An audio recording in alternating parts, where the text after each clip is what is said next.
افسوسناک واقعہ پیش آیا. اتنا بڑی مسجد، مدینہ مسجد طارق روڈ کے اوپر، میں تو سمجھ رہا تھا 25-30 سال، ایسے اندازہ لگایا تھا، پتہ چلا کہ 40 سال سے قائم.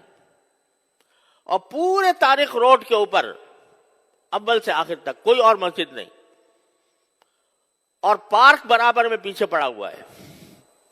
اس کے بارے میں حکم دے دیا، ڈھا دو اس کو، پارک بناؤ اس کو. خدا کا خوف کرنا چاہیے. لوگ اس سلسلے میں بڑی غلط فہمی میں مبتلا ہیں. ایک بات میں آپ کو پروازیں کر دیتا ہوں کہ لوگ کہتے ہیں بھئی اگر غیر قانونی طور پر جگہ پر بنائی گئی ہے مسجد تو وہ مسجد نہیں ہوتی.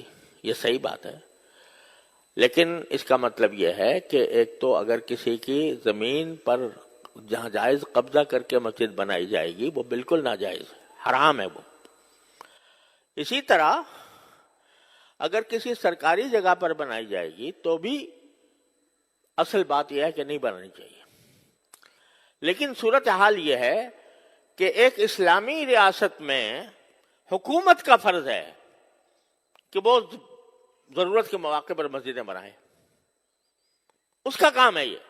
الذین ان مکناہم فی الارض اقاموا الصلاۃ. اللہ تعالیٰ فرماتے ہیں کہ جب مسلمانوں کو اقتدار نصیب ہو تو پہلا کام ان کا یہ ہے کہ نماز قائم کرنے کے لیے جگہ بنائیں، نماز قائم کریں. تو یہ حکومت کا کام ہے.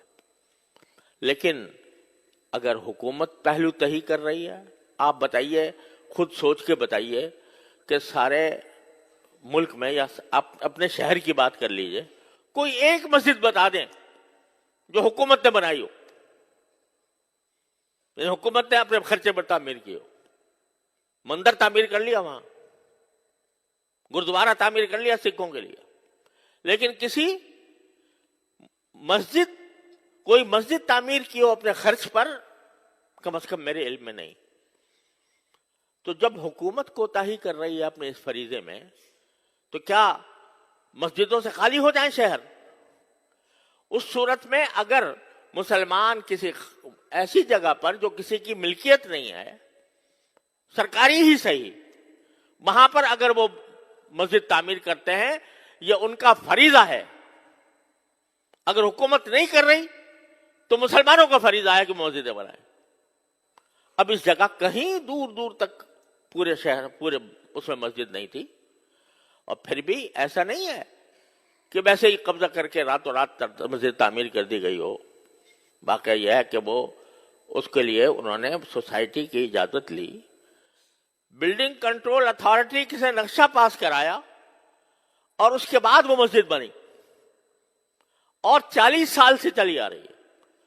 اور آپ کوئی بھی جا کر دیکھ لو کہ ہر 5 نمازوں کے اندر ہزاروں نمازی نماز پڑھتے ہیں، اور جمعہ میں تو کوئی ٹھکانہ نہیں، وہ چلی آ رہی ہے. آپ کہتے ہیں یہ پارک کی جگہ تھی. ارے بھائی پارک کی جگہ تھی، 40 سال نظر نہیں آیا. جن لوگوں نے این او سی دیا وہ کیسے دیا، اور جن لوگوں نے نقشہ پاس کیا وہ کیسے پاس کیا؟ آپ 40 سال کے بعد آ کر کہتے ہیں کہ یہ غیر قانونی ہے. اور میں نے وہ فیصلہ دیکھا جس فیصلے کے تحت یہ بات کہی گئی ہے. افسوس ہوتا ہے کہ اتنا بڑا مسئلہ، اور مشکل سے میرے خیال میں 20 سطروں میں لکھا گیا ہے، 22 سطروں میں. صرف اتنا ہے کہ کمیٹی کا ایک ممبر ہمارے سامنے پیش ہوا، اور اس سے ہم نے پوچھا کہ بھئی اس کی کیا قانونی کوئی اجازت آپ کے پاس ہے؟ اس نے کہا جی میرے پاس تو نہیں ہے. اب ایک ممبر ہے کمیٹی کا، کوئی صدر بھی نہیں، سیکریٹری بھی نہیں، مسجد کا متولی بھی نہیں. اس سے پوچھ لیا، اس نے کہا جی میرے پاس تو نہیں ہے. کہنے کا معلوم ہو گیا کہ کوئی نہیں ہے، لہذا اس کو 1 ہفتے کے اندر ختم کر دو. تو بڑا افسوسناک قسم کی بات ہے. اور عدالتی آداب کے بھی جو طریقہ کار ہوتے ہیں اس کی بھی پوری رعایت نہیں کی گئی. تو ان کا فرض ہے کہ وہ اس پر نظر ثانی کر کے اس فیصلے کو واپس لیں. اور اس کے بارے میں آواز اٹھانا یہ صرف علماء کا کام نہیں ہے. ہر بات میں یہی بولیں بھئی مسلمان بھی تو ہیں، وہ ہر مسلمان کے ذمہ ہے کہ وہ اس بارے میں قانون کے دائرے میں رہ کر، قانون کے دائرے میں رہ کر، لا قانونیت ہم نہیں چاہتے. ہم نے کبھی بھی لا قانونیت کی ترغیب نہیں دی، لیکن قانون کے دائرے میں رہتے ہوئے اس کے خلاف آواز بھی اٹھائیں، اور جو عدالتی طریقہ کار ہے نظر ثانی کا، وہ نظر ثانی کا طریقہ اختیار کریں. تو یہ ہر مسلمان کا فرض ہے. تو یہ نہ سمجھا کریں کہ جب بھی کوئی برائی ہوگی تو بس مولوی ہی بولے گا اور باقی کسی کی ذمہ داری نہیں ہے. ہر فرد کی ذمہ داری ہے. اور اگر یہ سلسلہ چل نکلا مساجد کو گرانے کا تو پتہ نہیں کہاں جا کے اس کی انتہا پہنچے گی.